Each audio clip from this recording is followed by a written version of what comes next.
اعوذ باللہ من الشیطان الرجیم بسم اللہ الرحمن الرحیم۔ السلام علیکم ناظرین محترم، 92 نیوز چینل کے پروگرام صبح نور میں آپ کا میزبان غلام معین الدین نظامی اپنے ساتھیوں سمیت حاضر خدمت ہے۔ حضرت ابو انیس محمد برکت علی رحمہ اللہ تعالیٰ کی تالیف اسماء النبی الکریم سے خاتم الانبیاء صلی اللہ علیہ وآلہ وسلم کا ایک اسم مبارک پڑھنے اور سننے کی سعادت حاصل کرتے ہیں۔ سیدنا الناصح صلی اللہ علیہ وآلہ وسلم ہمارے سردار، نصیحت فرمانے والے، درود و سلام بھیجے اللہ تعالیٰ آپ پر، آپ کی آل پاک پر اور آپ کے صحابہ کرام رضوان اللہ تعالیٰ علیہم اجمعین پر۔ مشہور صحابی حضرت سعد رضی اللہ تعالیٰ عنہ سے مروی ہے کہ انہوں نے حضور نبی اکرم صلی اللہ علیہ وآلہ وسلم کی خدمت میں عرض کیا، یا رسول اللہ، میری والدہ کا انتقال ہو گیا ہے، سو ان کی طرف سے کون سا صدقہ افضل ہے؟ آپ صلی اللہ علیہ وآلہ وسلم نے ارشاد فرمایا، پانی پلانا۔ تو یہ ارشاد عالی سن کر حضرت سعد نے اپنی والدہ کے ایصال ثواب کے لیے کنواں کھدوایا اور کہا کہ یہ ام سعد کا کنواں ہے۔ یہ حدیث مبارکہ سنن ابی داؤد شریف میں وارد ہوئی ہے۔ ناظرین محترم، ہمارا آج کا موضوع تاریخ کائنات کا اور تاریخ اسلام کا المناک ترین موضوع ہے، چہلم سیدنا امام حسین علیہ السلام۔ ناظرین، ایک لسانی اور زبانی نکتہ عرض کرتا چلوں کہ اب جب ہم فارسی بول رہے ہوں گے تو اس کا درست تلفظ ہوگا چہلم، لیکن جب یہ لفظ اردو میں آیا ہے تو اردو کا اپنا ایک ساخت اور مزاج ہے، تو ہم اس کو بالعموم چہلم کہتے ہیں، تو اکابر زبان و ادب نے اس کو چہلم کہنا بھی درست قرار دیا ہے۔ ہم بہت سارے چھوٹے چھوٹے تلفظ کے بعض مباحث پر بہت الجھتے ہیں، لیکن یہ نزاکتیں ہمیں پیش نظر رکھنی چاہیے۔ ناظرین مکرم، سانحہ کربلا انسانیت کا اور تاریخ اسلام کا اذیت ناک ترین سانحہ ہے، دردناک ترین لمحات ہیں وہ، جس کے 40 کو یاد کرنے کے لیے ہم آج حاضر ہوئے ہیں۔ یہ جو قل ہے، 10واں ہے، 40 ہے، اگرچہ ہم شرعی طور پر اس کو کریں یا نہ کریں یہ لازم کوئی نہیں ہے، لیکن اگر ہم اہل محبت ہیں تو ہم تو بہانے تلاش کریں گے نا یاد کرنے کے، چاہے وہ خوشی کے ہوں ان کو سیلیبریٹ کریں گے، اور اگر غم کے ہوں اور ان میں کوئی سبق پنہا ہو، ان کا کوئی درس ہو، تو کیوں نہیں ہم یاد کریں گے اس کو۔ تو ہمارے لیے سعادت ہے کہ ہم 40 امام حسین علیہ السلام پر آپ کی ذات والا صفات کو، آپ کے درس کو، آپ کے پیغام کو، آپ کے عزم کو، آپ کے کردار کو اور شہدائے کربلا کو یاد کرنے کی سعادت حاصل کر رہے ہیں۔ یہ وہ سانحہ ہے جس میں چشم فلک نے دیکھا کہ ظلم و ستم کا کوئی ایسا پہلو نہیں ہے جس میں کمی کی گئی ہو، اور کوئی دقیقہ فروگزاش نہیں کیا گیا کہ 72 کے لشکر کو ہمیشہ کے لیے ختم کر دیا جائے اور شکست ان کا مقدر بنا دیا جائے، لیکن فیصلہ تو مدبر الامور کے ہاتھ میں ہوتا ہے۔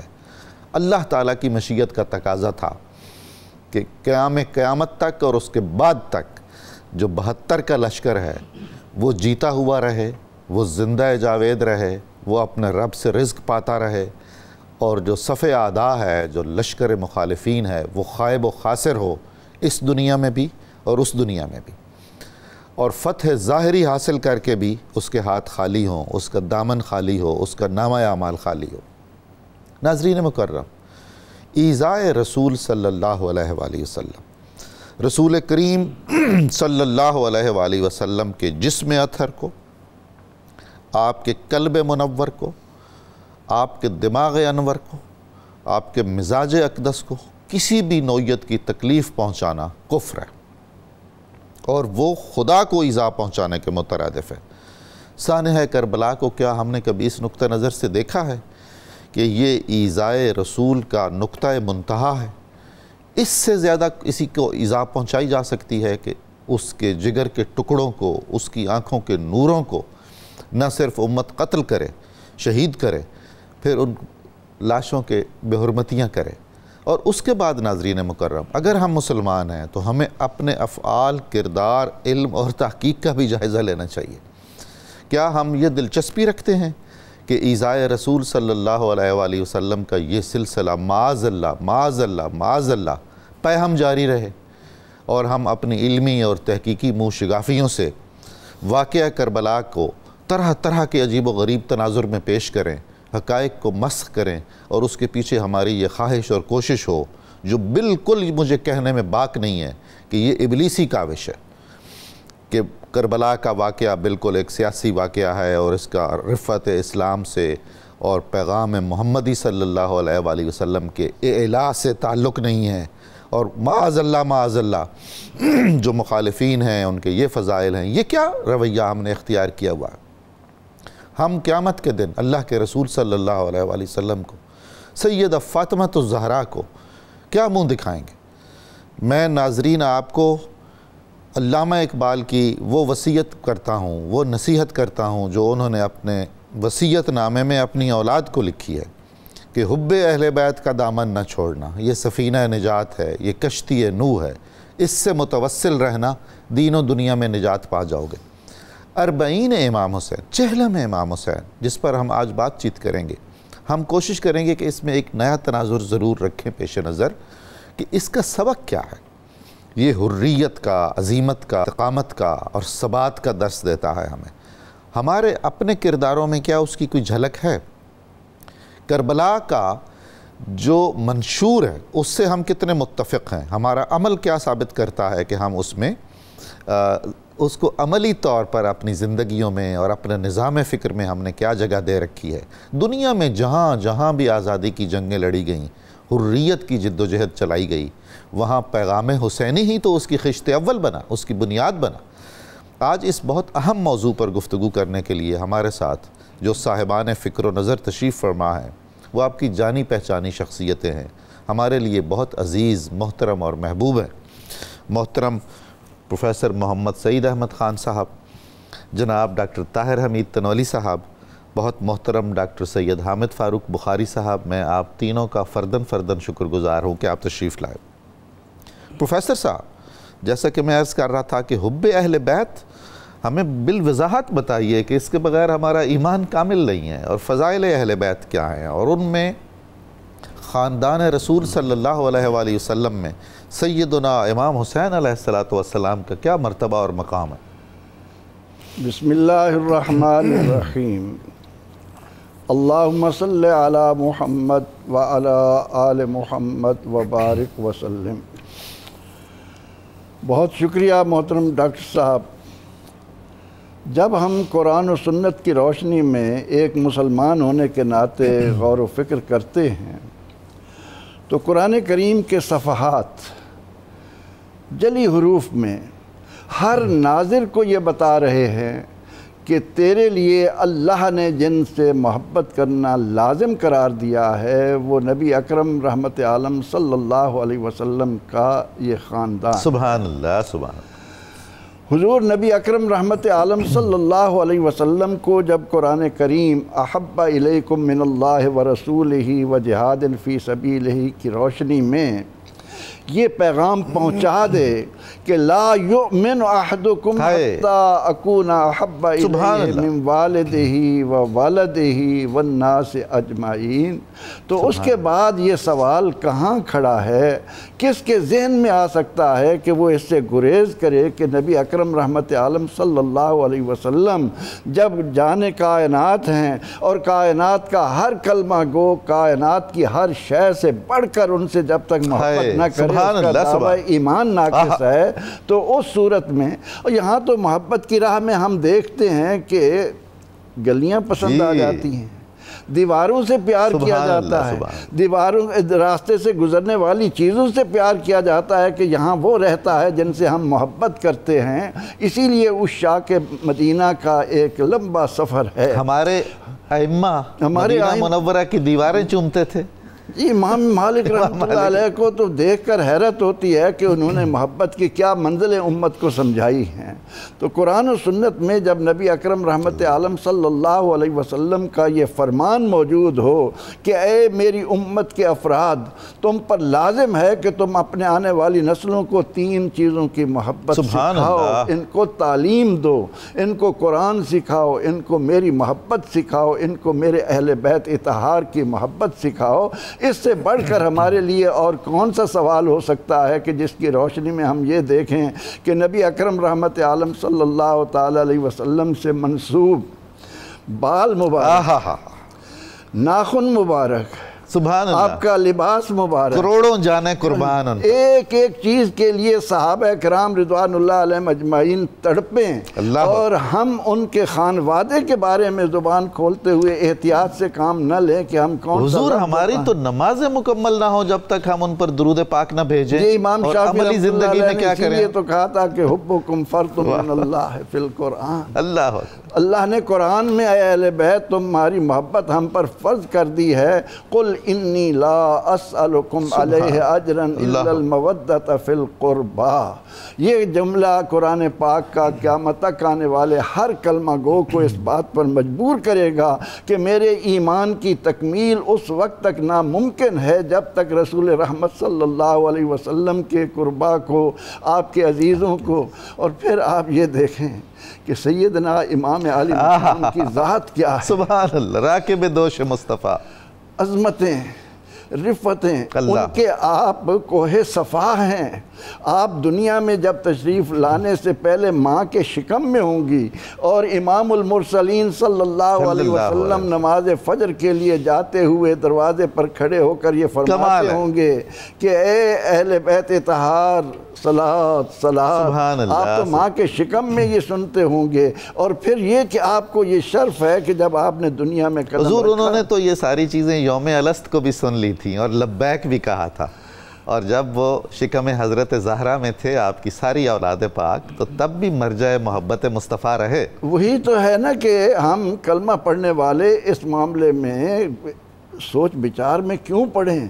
نبی اکرم رحمت عالم صلی اللہ تعالی علیہ وسلم نے جن کو لعاب دہن دنیا میں آتے ہی عطا کیا، سبحان اللہ، آپ کی صدائے مبارک ان کے کانوں میں تکبیر و اقامت کی صورت میں گونجی ہو، ان کو گود میں ہی لے لینا، حضرت حضور علیہ السلام کا اور حضرت علی کرم اللہ وجہ، ان دونوں کو کیا شرف ہے، ان سے جس چیز کی نسبت ہوگی وہ دنیا و آخرت سے سبحان اللہ، سبحان اللہ۔ ڈاکٹر تنوری صاحب، کربلا کو ہم حریت کی، استقامت کی، حق گوئی کی آفاقی تحریک کہہ سکتے ہیں، اور اس کے پیچھے جو عزم ہے اور جو اس کے مقاصد ہیں اور جو منشور ہے اور جس کو جس سربلندی اور سرفرازی سے پیش کیا گیا ہے، ارشاد فرمائیے۔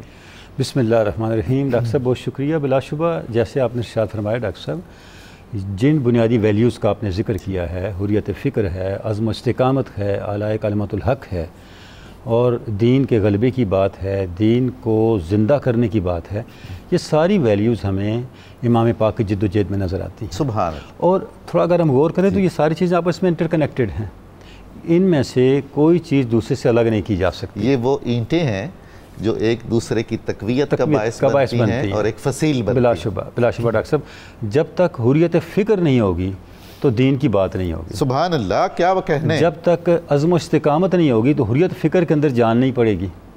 اب یہ ساری باتیں ہمیں امام پاک کے کردار میں نظر آتی ہیں۔ حریت فکر آپ دیکھیں، گورنر مدینہ کے سامنے امام پاک کا جواب، اس سے بڑا حریت فکر کا اظہار کیا ہو سکتا ہے؟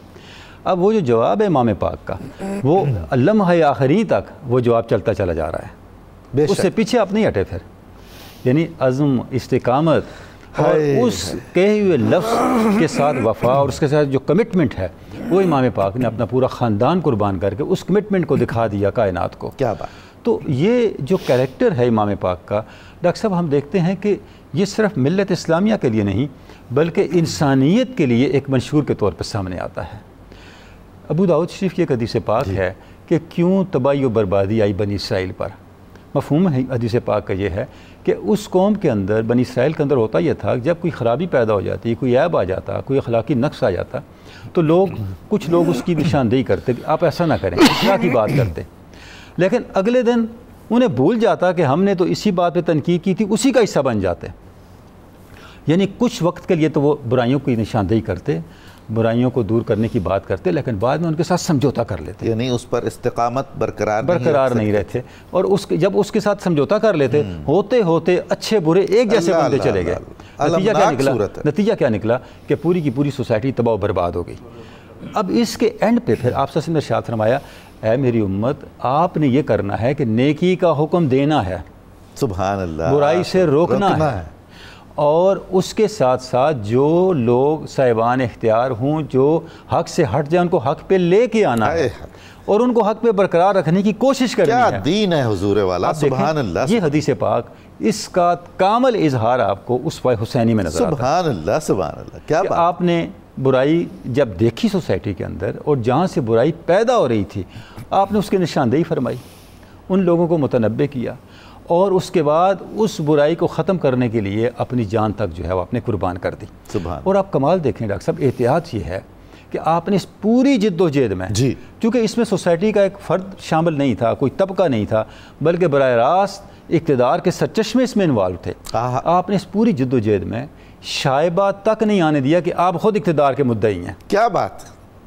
یہ جو احتیاط ہے امام پاک کی، یہ آپ کے اخلاص اور جو حقیقی حریت فکر ہے اس کو درجہ کمال کے ساتھ ہمارے سامنے لے کے کہہ دیتے ہیں، مطلب عجیب و غریب ہے کہ بھئی یہ دو قبیلوں کی یا دو خاندانوں کی لڑائی تھی معاذ اللہ، اور یہ کہ جی یہ حصول اقتدار کی جنگ تھی، کوئی شرم آنے والی دیکھیں بات۔ ڈاکٹر صاحب، علامہ کے اشعار مجھے پڑھنے کی اجازت دیجیے گا۔ علامہ فرماتے ہیں مد عائش سلطنت بودی اگر ہائے خود نہ کر دی باچونی ساما سفر۔ سبحان اللہ۔ اگر امام پاک کا مقصد سلطنت ہوتا تو مکہ کے اندر ہزاروں حاجیوں کو چھوڑ کے، اپنے حمایتیوں کو چھوڑ کے، چند نفوس قدسیہ کے ساتھ اس طرح سفر نہ کرتے۔ لشکر لے کے جاتے، بچوں کو ساتھ نہ لے جاتے۔ لشکر کیوں لے کے جاتے؟ وہیں اعلان کر دیتے، بالکل وہیں اعلان کر دیتے کہ ہم یہاں مملکت قائم کرتے ہیں، ہم اس سے بغاوت کرتے ہیں۔ حضرت عبداللہ ابن زبیر کی طرح سب کے مشورے بھی تھے، وہ آپ کے پیچھے کھڑے ہوتے، بالکل، اور جتنی عالم اسلام اکٹھا ہو رہا تھا امام پاک کے پیچھے ہوتا۔ آپ نے ایسا نہیں کیا۔ دشمنا چون ریگ صحرا لاتا ہود دوستان او با یزدہ ہم عدد۔ سبحان اللہ۔ یعنی آپ دیکھیں کہ آپ یہ تو تقابل تو کریں، بالکل، یعنی اس کو اقتدار کی جنگ کہنے سے پہلے، ذاتی مفادات کی جنگ کہنے سے پہلے یہ تو دیکھیں جو دو لشکر آمنے سامنے کھڑے ہیں ان کی تعداد کیا ہے، ان کا تقابل کیا ہے، ان کے عزائم کیا ہیں۔ آپ کے دشمن تو صحرا کے ذروں کی طرح بے شمار ہیں، کیا بات، اور آپ کتنے ہیں؟ صرف 72۔ واہ واہ۔ اچھا دیکھیں علامہ کا بھی کمال ہے، یزداں کی عدد 72 ہیں۔ جی، ایک تو یہ کہ یہ بھی 72 ہیں، یزداں کی عدد بھی 72 ہیں، لیکن دوسری طرف دیکھیں 72 ہیں لیکن یزداں کے ساتھ ہیں۔ کیا بات، واہ واہ واہ، سبحان اللہ۔ وہ بے شمار ہیں لیکن خدا سے دور ہیں، کیا اللہ کی تائید سے دور ہیں، اللہ کی نصرت اور اللہ کی رضا اور خوشنودی سے دور ہیں۔ تو علامہ نے بھی ایک مصرے میں بہت کچھ کہہ دیا۔ تو ڈاکٹر صاحب اقتدار کے لیے اس طرح جنگیں نہیں لڑی جاتی جس طرح امام پاک چلے ہیں۔ برادریوں کی اور خاندانی تعصبات کی جنگیں اور اناؤں کی جنگیں اور ذاتیات کی جنگیں اس طرح نہیں لڑی جاتی، یہ تو للہ فی اللہ۔ سبحان اللہ۔ امام پاک تو پوری امت کو متوجہ کر رہے ہیں۔ آپ دیکھیں نا، گبن نے لکھا، ایڈورڈ گبن نے، decline fall and rise of Roman empire میں، کہ یہ ایسا واقعہ ہے تاریخ انسانی کا، کوئی کتنا ہی سرد ماہر کیوں نہ ہو، اس واقعے کو پڑھنے کے بعد آپ دیدہ ہوئے بغیر نہیں رہ سکتے۔ کربلا کے اندر جو ظلم ہوا، مطلب ہے جو حریت فکر کا پیٹرن آپ نے دیا، جس انداز سے آپ نے حریت فکر کی جد و جہد کی اور انسانی اقدار کی، اعلیٰ ترین قرآن مجید اللہ کی دی اقدار کے غلبے کی جو جد و جہد کی، وہ موٹیویشن بن گیا صرف امت مسلمہ کے لیے نہیں بلکہ پوری انسانیت کے لیے۔ جہاں کہیں انسانی شعور سلامت روی کے ساتھ سوچے گا، اس کے سامنے آئیڈیل حسین ہوں گے۔ تنوری صاحب ایک جملے میں فرمائیے گا، ہم نوجوانوں کو یہ کہہ سکتے ہیں کہ اگر آپ نے شان رسالت سمجھنی ہے، آداب رسالت سمجھنے ہیں اور مقام اہل بیت جاننا ہے تو فکر اقبال سے رجوع کریں؟ ڈاکٹر صاحب بالکل بڑی پیاری بات آپ نے ارشاد فرمائی۔ ڈاکٹر صاحب ابھی آپ نے اپنی گفتگو میں بھی فرمایا تھا کہ علامہ کی فکر بھی یہی ہے اور وصیت بھی یہی ہے۔ کیا بات، فکر، اور یہی وجہ ہے کہ جب 10 محرم آتا تھا، ڈاکٹر جاوید اقبال صاحب یہ جو سر حادثہ کربلا ہے سارے گھر والوں کو بٹھا کے پڑھتے تھے، اللہ اکبر، اور سارے روتے تھے۔ ظاہر ڈاکٹر صاحب کا پڑھنا اور علامہ کے اشعار عام لوگ شاید اس کا تصور بھی نہ کر سکتے، ڈاکٹر صاحب کی شخصیت کو دیکھ کے یہ نہیں ذہن میں آتا، لیکن دیکھیں وہ جو بلڈ کے ساتھ چیز چلی اور جو علامہ نے وصیت کی، وہ پڑھتے تھے اس نظم کو جس کے اشعار آج ہم پڑھ رہے ہیں۔ تو اقبال ہمیں ایک شعور دیتے ہیں، وہ شعور جو ہمیں دین کی حرمت اور آپ کے مقام کے قریب کرتا ہے۔ ڈاکٹر حامد صاحب، میدان کربلا میں امام علی مقام کی تشریف آوری ہے، 7 خاندان رسالت کے چیدہ افراد ہیں، 7 پروانے ہیں جان قربان کرنے والے، دوسری طرف سے ظلم و ستم کے کوئی کوہ گراں ہیں۔ تو یہ جو تاریخی حقائق ہیں جہاں جن کو گڑبڑ کرنے کی بھی کوشش کی جاتی ہے، ان کے فضائل ہمارے لیے کتنے اہم ہیں، اس قربانی کو یاد کرنا ہمارے لیے کتنا اہم ہے، ارشاد فرمائی۔ بسم اللہ الرحمن الرحیم۔ بہت شکریہ جناب والا، اور آپ نے بڑا ہی خوبصورت انٹرو عطا فرمایا، اللہ کریم قبول فرمائے۔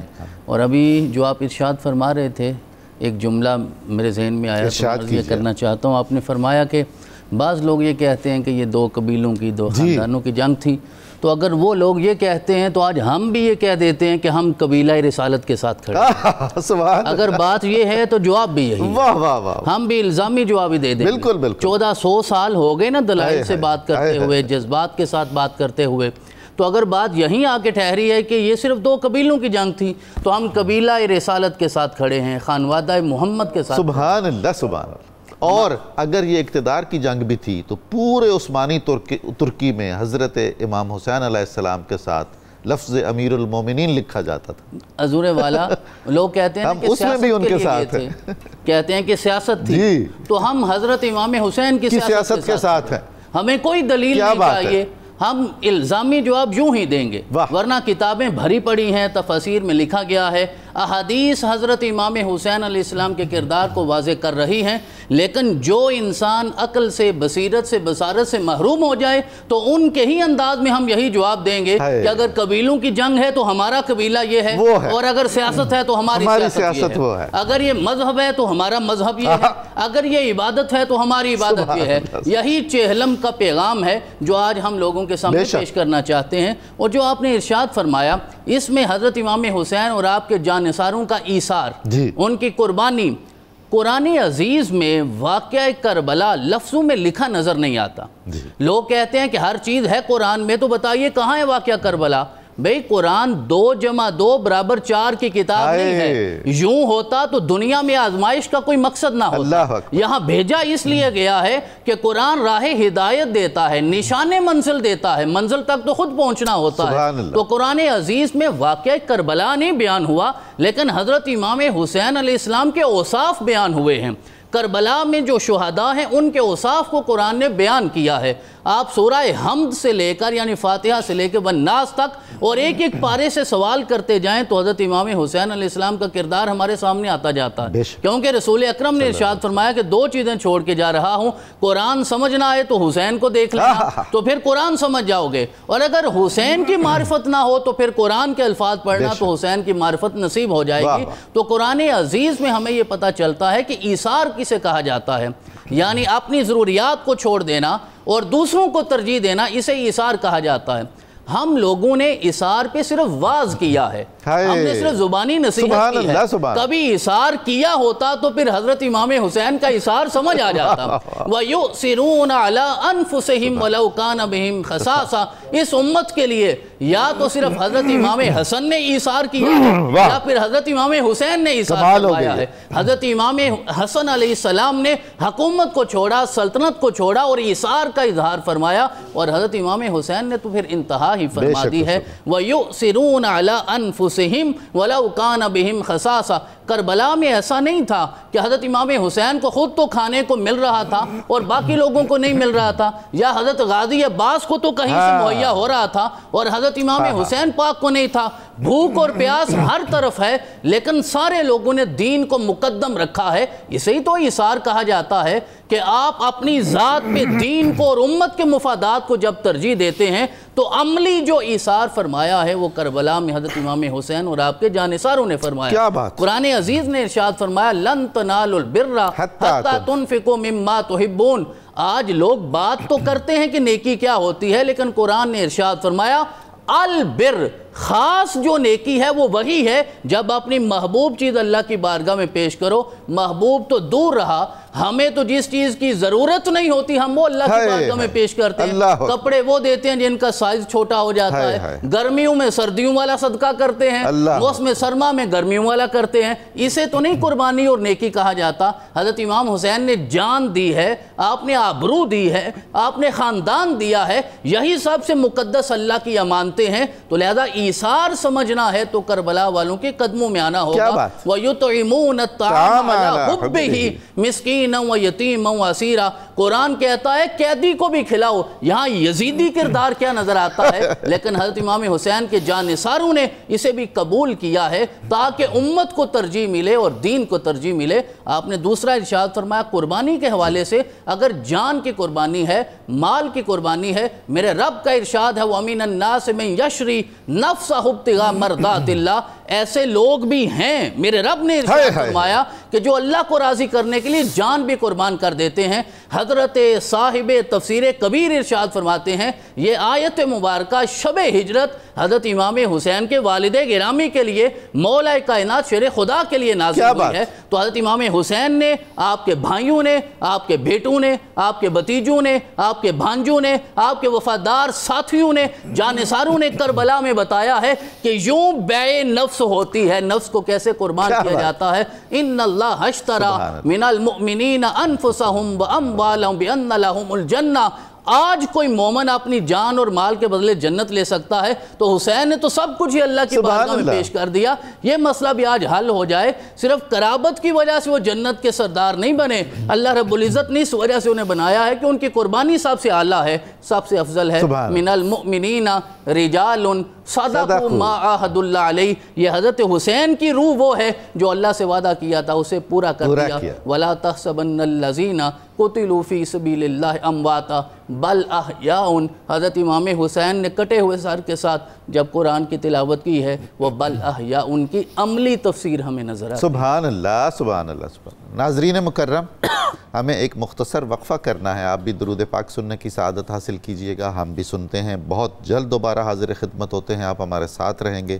سیدنا امام حسین علیہ السلام کی عظیم الشان قربانی اور آپ کے ساتھیوں کے ایثار کو ہم اسی طرح خراج عقیدت پیش کرتے رہیں گے, اور خدا ہمیں توفیق دے جب تک ہماری سانسوں میں سانس ہے ہم اسی رستے پہ رہیں. آپ ہمارے ساتھ رہیے گا.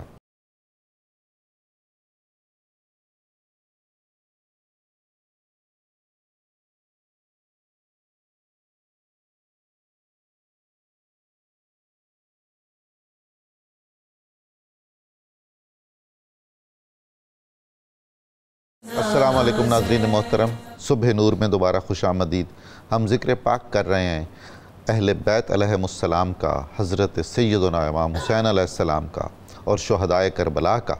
ہمارے ملک کے عظیم شاعر, صاحب دل اور صاحب نظر شاعر جناب افتخار عارف کے دو شعر آپ کی نظر کرنا چاہوں گا, جس میں خاندان رسالت کو, خاندان تطہیر کو, حضرت امام حسین علیہ السلام کو اور آپ کے ساتھیوں کو عظیم خراج تحسین پیش کیا گیا ہے.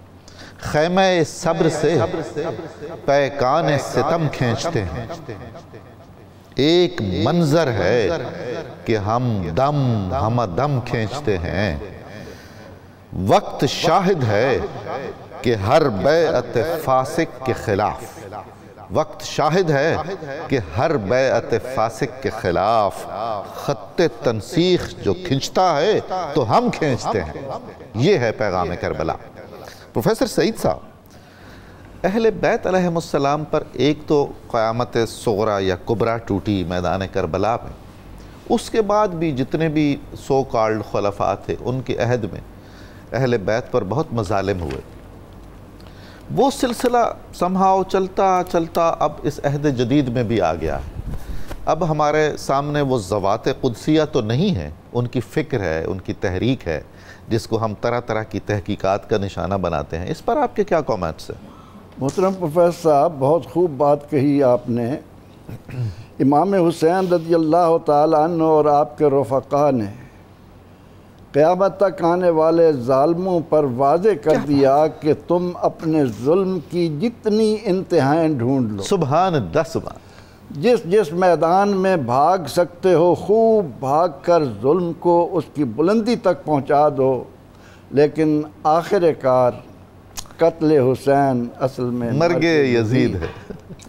تمہارا نظام زمین برد ہونا ہے, تمہیں نیست و نابود ہونا ہے, تمہیں بے نام و نشان ہونا ہے. اب یزید اسی زوم میں تھا کہ اس کے کارندے اس کے اقتدار کو دوام بخشنے کے لیے اس کے حکم پر, اس کے ابرو کے اشارے پر لٹ رہے ہیں, لیکن اسے یہ معلوم نہیں تھا کہ آخر کار انجام کیا ہونا ہے.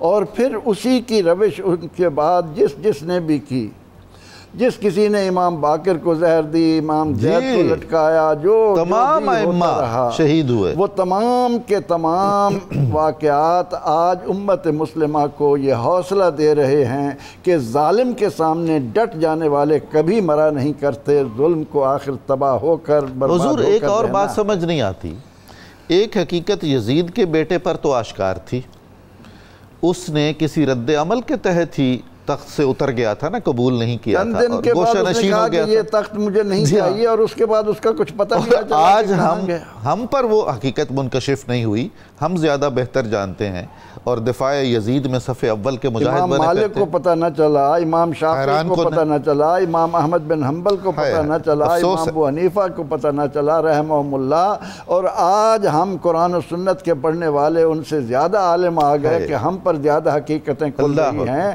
کائنات کے ذرے ذرے نے دیکھا کہ جب کربلا کی سرزمین پر گھوڑوں کے ساتھ ان کے جسموں کو روندا گیا، ان کے سروں کو کربلا سے نیزوں پہ چڑھایا گیا، اور پھر جب وہ سفر واپس ہوا جہاں اربعین ہوئی، وہاں آ کر ایک صحابی رسول سیدنا حضرت جابر بن عبداللہ رضی اللہ تعالیٰ عنہ نے قیامت تک آنے والے مسلمانوں کو یہ بتایا کہ ان کے ساتھ جڑے رہنا ایمان والوں کا ایک نشان ہے، ایمان کی علامت ہے۔ اور اس کے بعد ہم دیکھتے ہیں کہ اس کا ظلم یہاں ختم نہیں ہوا، اور جب یہ خبر پہنچتی ہے حجاز میں تو فوراً اہل مدینہ نے یزید کے گورنر کو بھگا دیا، بیعت توڑ دی۔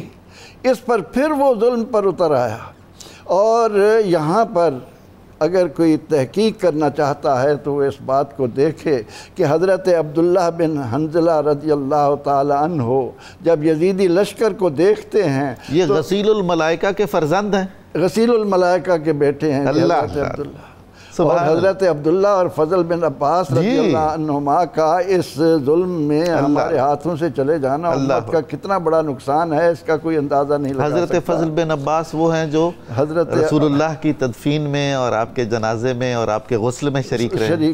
اللہ اکبر۔ تو سیدنا حضرت امام حسین رضی اللہ تعالیٰ عنہ کے ان رویوں کے روشنی میں، ان کے اس عمل کی روشنی میں آج ایک امت کو زندگی مل رہی ہے، امت حوصلہ پا رہی ہے کہ ظالم کبھی بھی دیر پا نہیں ہوتا، اس کا ظلم آخر مٹ کر رہتا ہے۔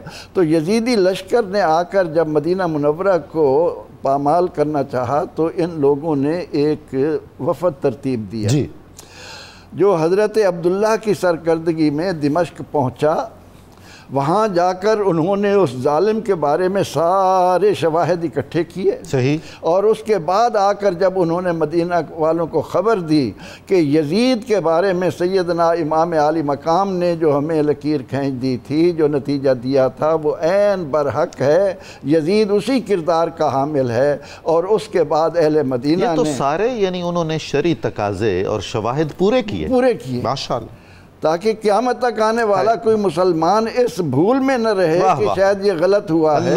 تو اس کے بعد جب مدینہ منورہ کو مباح کیا گیا تو نبی اکرم رحمت عالم صلی اللہ علیہ وسلم، یہاں پر میں ایک بات اور عرض کر دوں ڈاکٹر صاحب آپ کے توسط سے، کہ جو لوگ یہ کہتے ہیں کہ قسطنطنیہ کے بارے میں نبی اکرم رحمت عالم صلی اللہ علیہ وسلم نے یہ خبر دی، وہ اس کے ساتھ حضور سید عالم صلی اللہ علیہ وسلم کے اس ارشاد کو بھی ملا کر رکھیں کہ آپ نے فرمایا کہ جو شخص مدینہ منورہ اور مکہ مکرمہ کو مباح کرے گا وہ ایسے پگھلے گا جیسے پانی میں یا آٹے میں نمک پگھل جاتا ہے۔ تو سیدنا اس دور میں تو بیت اللہ کو بھی مباح کیا گیا، خون رسول صلی اللہ علیہ وآلہ وسلم کو مباح کیا گیا، اور مدینہ تو رسول کو کیا گیا، پھر اس کے بعد ظالم گھلے۔ آج ہم جب یہ یزید کے بارے میں بتاتے ہیں تو ہمیں جرأت ہونی چاہیے کہ ہم یزید کا انجام بھی تو دنیا کے سامنے رکھیں کہ وہ اس دنیا سے گیا کس حال میں ہے، اور اس کے بعد میں بھی جس نے، اور آپ اندازہ لگائیں کہ جب حضرت امام زین العابدین کے آنے پر مکہ مکرمہ میں بیت اللہ شریف میں ایک احترام کا، عزت کا، عظمت کا نعرہ لگتا ہے تو خلیفہ عباسی حیران ہو کر پوچھتا ہے کہ یہ کیا ہے، تو پھر فرزدق وہ جواب دیتا ہے کہ خلیفہ تجھے نہیں معلوم، وہ آئے ہیں جنہیں حل و حرم خوب جانتے۔ سبحان اللہ، سبحان اللہ۔ سبحان اللہ، بہت کرم۔ تنولی صاحب، حضرت امام حسین علیہ السلام کی جو مظلومانہ شہادت ہے وہ ایک پرعزم داستان بھی تو ہے۔ آپ نے اپنا سر کٹوا کے دنیا بھر کے مظلوموں کا سر بلند کیا ہے، تو داعی الی الخیر کی حیثیت میں، ایک رہنمائے تحریک کی حیثیت میں حضرت سیدنا امام حسین علیہ السلام کا کیا مثالی کردار؟ جی ڈاکٹر صاحب، جو ہمیں کردار نظر آتا ہے امام پاک کا، اس میں بہت ساری ڈائمنشنز ہیں، لیکن ایک پہلو جس طرف اشارہ کرنا چاہوں گا وہ یہ ہے کہ آپ کی پوری جد و جہد میں ایک غیر معمولی بصیرت کار فرما ہے۔ ڈاکٹر صاحب، آپ یہ دیکھیں کہ یزید کا کل دور اقتدار کتنا ہے؟ 3-3.25 سال کم و بیش، اور اس تھوڑے سے دور اقتدار میں جتنے مظالم یزید نے بپا کر دیے، اور حضور ستم ظریفی دیکھیے اور تقدیر کا فیصلہ دیکھیے کہ ان 3 سالوں کے لیے 30 سال جد و جہد کی گئی تھی۔ سبحان اللہ، اور ملے صرف 3 سال، ملے صرف 3۔ ڈاکٹر صاحب، اگر میں کہتا ہوں یہ دنیا 4-7 دفعہ بھی دوبارہ پیدا ہو، شاید اتنے مظالم نہ ہو سکے۔ اللہ اللہ۔ اور اس کے اوپر جو امام پاک کی قربانی ہے، اس نے ان مظالم کا دروازہ بند کیا۔ جی کیسے؟ اگر ہم امام پاک کی جد و جہد کو دیکھیں، آپ کس لیے اٹھے؟ یزید کے کردار کے خلاف اٹھے۔ اگر یزید کے کردار میں تھوڑی سی بھی خوبی ہوتی تو امام پاک کی شہادت کے بعد کچھ تو اصلاح ہوتی۔ حضور، ہم یہ کہہ سکتے ہیں کہ یزید بھی ایک علامت ہے، اور آپ کی یزید سے ذاتی دشمنی نہیں تھی بلکہ ایک نظریہ، یا جو دوسرے لفظوں میں یزیدیت ہے، کردار یزید۔ ڈاکٹر صاحب دیکھیں، تھرو آؤٹ کیا آپ کے کسی خطبے میں، آپ کے کسی کلام میں یزید کا کوئی شخصی حوالہ ملتا ہے؟ کمال ہے، یہ تو کوئی خاندانی حوالہ ملتا ہے؟ سبحان اللہ۔ آپ نے اپنے اوصاف اگر بیان کیے تو وہ کریکٹر ہے، وہ زبان رسالت سے آپ کا بیان کیا جانے والا کردار ہے، اور اگر یزید کے اوصاف خمیدہ بیان کیے تو وہ اس کی بد کرداریاں ہیں۔ خمیدہ کا جواب نہیں ہے، اس کی بد کرداریاں ہیں، اس کی خرابیاں، ان کو آپ نے ہائی لائٹ کیا ہے۔ تو یہ تو شخصی، کسی سطح پہ آپ اس کو شخصی بات نہیں کہہ سکتے۔ ڈاکٹر صاحب، میں یہ عرض کرتا ہوں، باوجود اس کے کہ امام ذہبی کا قول مجھے یاد آ رہا ہے، یزید وہ بد نصیب حکمران ہے جس نے اپنی حکمرانی کا آغاز قتل حسین سے کیا اور اس کا اختتام حرمین کی بے حرمتی پہ کیا۔ اللہ اکبر، اللہ اکبر۔ ڈاکٹر صاحب، یہ سارا جو جس طرح پروفیسر بھی اشارہ کریں، یہ واقعات تو بعد میں ہوئے۔ اس کا مطلب یہ ہے، ایک تو امام پاک جو بات فرما رہے تھے یزید واقعہ کربلا کے بعد یزید کے کردار میں اس کی توثیق کی، ایک تو یہ بات ہے۔ دوسری بات، آپ تصور کریں اگر امام پاک اپنی قربانی سے رکاوٹ کھڑی نہ کرتے تو کیا اشر ہوتا؟ اللہ اکبر۔ اس طرف ہم نے کبھی نہیں سوچا، یہ واقعی بہت اہم ہے، اس طرف کبھی نہیں سوچا، یعنی پورا خاندان رسالت کٹ گیا، پھر بھی یہ حال ہے۔ میں یہ عرض کرتا ہوں، یزید کی غلطیوں کو ایکوموڈیٹ کرنے والے، اس کو جسٹیفائی کرنے والے اتنا سوچ لیں کہ امام پاک کی قربانی کے اتنی بڑی بندھن کے باوجود، رکاوٹ کے باوجود یہ اشر ہے، یہ اشر ہوا۔ اس نے تو اسلامی معاشرے کو تباہ و برباد کر دینا تھا، مسخ کر دینا تھا۔ جتنے بھی اس نے مظالم بپا کیے ڈاکٹر صاحب، ان مظالم کی انٹینسٹی کو، اس کی نحوست کو، اس کی خباثت کو اور ملت اسلامی پر اس کے برے اثرات کو اگر کسی چیز نے ڈیفیوز کیا ہے تو صرف امام پاک کی قربانی۔ اللہ اکبر، اللہ اکبر۔ ڈاکٹر حامد صاحب، قیامت تک کے لیے تحریک کربلا کا کیا پیغام ہے؟ سیاسی، سماجی، اخلاقی، دینی، روحانی، آپ ارشاد فرمائیں۔ جی حضور والا، سب سے پہلے تو ہمیں یہ سمجھنا ہے کہ تحریک کربلا جو ہے وہ ایک دور یا ایک خطے کی تحریک نہیں ہے، یہ صرف محرم 61 ہجری کا واقعہ نہیں کہ بات ختم ہو گئی۔ سبحان اللہ۔ اس کی طرف آپ بار بار اشارہ کریں، کربلا پہلے بھی ہوئی، اس 10 محرم 61 ہجری سے پہلے بھی، اور بعد میں آج تک یہ سلسلہ جاری ہے۔ تو یہ صرف ایک دور یا ایک خطے تک نہیں، بلکہ میں تو یوں عرض کیا کرتا ہوں کہ تحریک کربلا ریفرینڈم ہے، اور یہ صبح قیامت تک جاری رہے گا۔ ہر آنے والی نسل انسانی کو، یا کم از کم امت مسلمہ میں آنے والے لوگوں کو اس ریفرینڈم میں حصہ لینا ہے، اور ہر دور میں پکارا جاتا ہے، کربلا آواز دیتی ہے کہ اگر تم ہوتے تو کہاں ہوتے۔ تو الحمدللہ ثم الحمدللہ، اللہ رب العزت کا لاکھ شکر ہے کہ اس نے ہمیں حضرت امام حسین علیہ السلام کے بکسے میں ووٹ ڈالنے کی توفیق عطا فرمائی ہے۔ حضرت امام اسے قبول فرما لیں۔ تو لہذا یہ ایک دور یا خطے کی تحریک نہیں بلکہ آفاقی پیغام ہے۔ کربلا کا پیغام آفاقی پیغام ہے جو صبح قیامت تک ہر حق پرست کے دل میں امید اور جرت کو پیدا کرتا رہے گا، ابدی اور سرمدی ہے۔ بالکل ایسا ہوتا رہے گا، کیونکہ یہ وہ نغمہ ہے نا کہ جو فصل گل لالا کا نہیں پابند، تو اب یہ بہار ہو یا خزاں ہو، ہر وقت حضرت امام حسین کا نام جو گونجتا رہے گا۔ میں نے حق پرست کا لفظ بولا ہے، اس میں اسلام کی قید بھی میں نے نہیں رکھی، کیونکہ نیلسن منڈیلا کہتا ہے کہ 27 سالوں میں کئی کمزور لمحے آئے، اور میں جب ہارنے لگتا تھا تو مسلمانوں کے نبی کا نواسہ مجھے یاد آ جاتا، وہ قربانی ہمیں سامنے آتی۔ تو دینی پیغام یہاں جو ہمارے سامنے آتا ہے، اور جو دینی رہنماؤں کو پیغام ملتا ہے حضرت امام حسین علیہ السلام کی اس کربلا کی تحریک سے، وہ یہ ہے کہ اسلام صرف عبادات کا نام نہیں ہے، صرف خانقاہوں میں بیٹھے رہنے کا نام نہیں ہے، صرف ذکر و اذکار کا نام نہیں ہے، صرف وظائف کرنے کا نام نہیں ہے، صرف قرآن کی تلاوت کر کے نیکیاں سمیٹنے کا نام نہیں ہے، کبھی دین کو ضرورت پیش آئے تو رسم شبیری کو بھی ادا کرنا ہے، کیونکہ حضرت امام حسین علیہ السلام حج کو چھوڑ کر گئے تھے، اس سے بڑا اور کون سا پیغام ہو سکتا ہے؟ اور آپ نے جا کر اعلان فرمایا انی لم اخرج عاشرا ولا باطرا ولا مفسدا ولا ظالما وانما خرجت لطلب الاصلاح فی امت جدی، کہ میں ظلم بپا کرنے کے لیے، فساد کے لیے نہیں نکلا، میں تو اپنے نانا کی امت کی اصلاح کے لیے نکلا۔ یہ جو سفر ہے آپ کا مکہ مکرمہ سے کربلا کا، مجھے یاد آتا ہے اللہ کے رسول صلی اللہ علیہ وآلہ وسلم کا اور سیدنا امام کے نانا پاک کا وہ قول کہ اب ہم جہاد اصغر سے جہاد اکبر کی طرف جا رہے ہیں۔ کربلا کا سفر تو جہاد اکبر کا سفر ہے حضور۔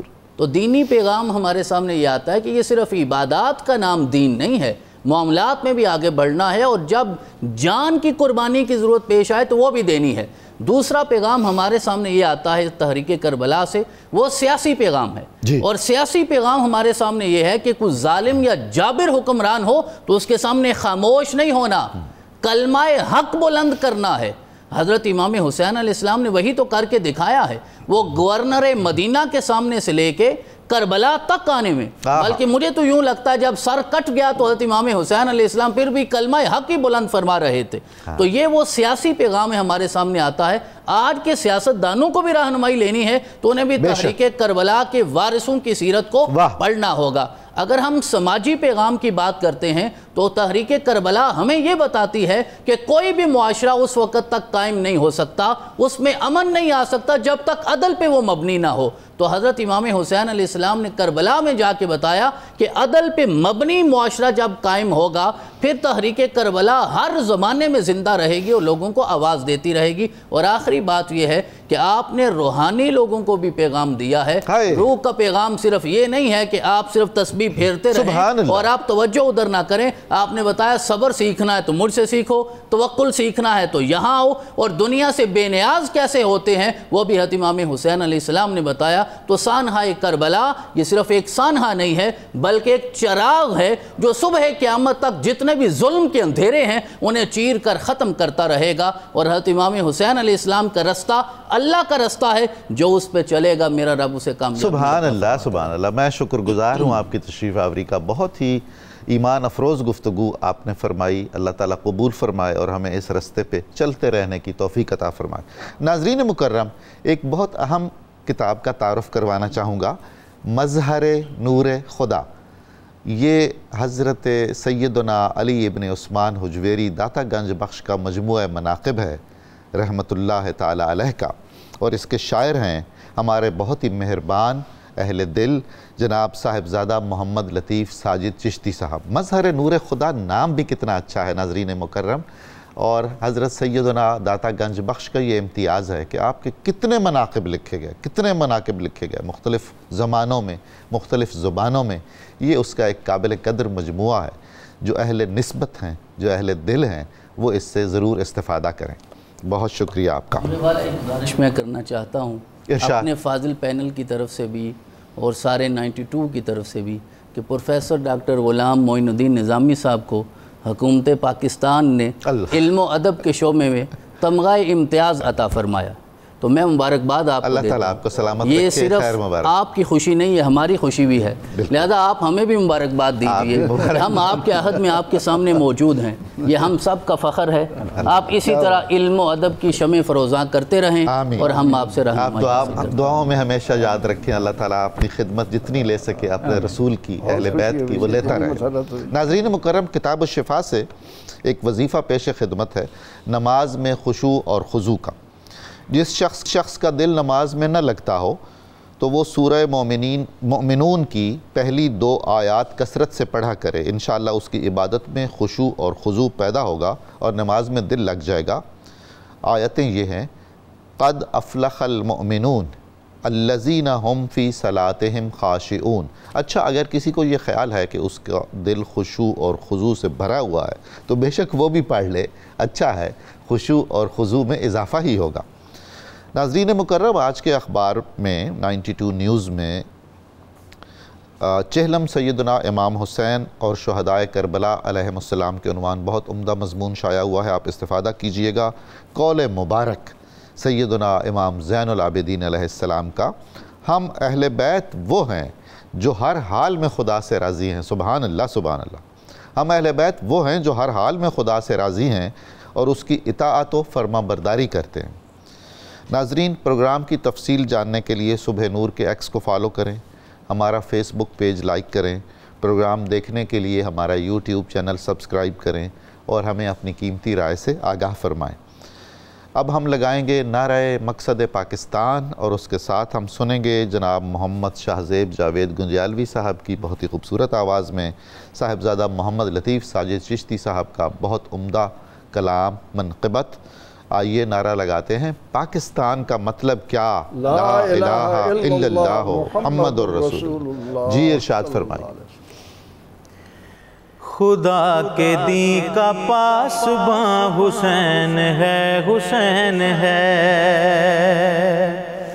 خدا کے دین کا پاسباں حسین ہے، حسین ہے۔ خدا کے دین کا پاسباں حسین ہے، حسین ہے۔ عظیمتوں کا ایک جہاں، عظیمتوں کا ایک جہاں حسین ہے، حسین ہے۔ خدا کے دین کا پاسباں حسین ہے، حسین ہے۔ حسین کے لہو سے زندگی ملی ہے دین کو، حسین کے لہو سے زندگی ملی ہے دین کو۔ صداقتوں کا ترجمہ، صداقتوں کا ترجمہ حسین ہے، حسین ہے۔ خدا کے دین کا پاسباں حسین ہے، حسین ہے۔ وہ جس کے ذکر خیر سے ہے ولولہ حیات کا، وہ جس کے ذکر خیر سے ہے ولولہ حیات کا۔ میرے رسول کی وہ جان، میرے رسول کی وہ جان حسین ہے، حسین ہے۔ خدا کے دین کا پاسباں حسین ہے، حسین ہے۔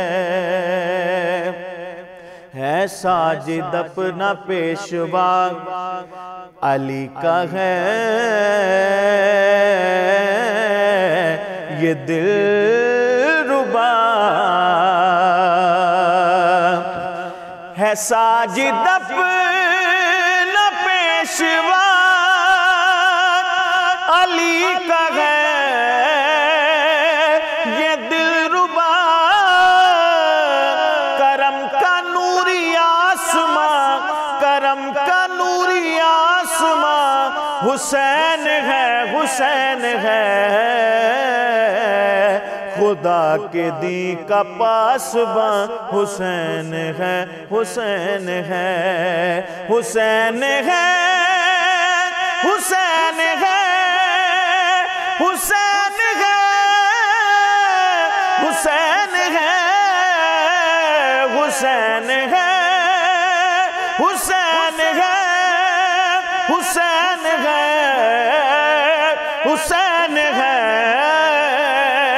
عظیمتوں کا ایک جہاں حسین ہے حسین ہے خدا کے دی کا پاسباں حسین ہے حسین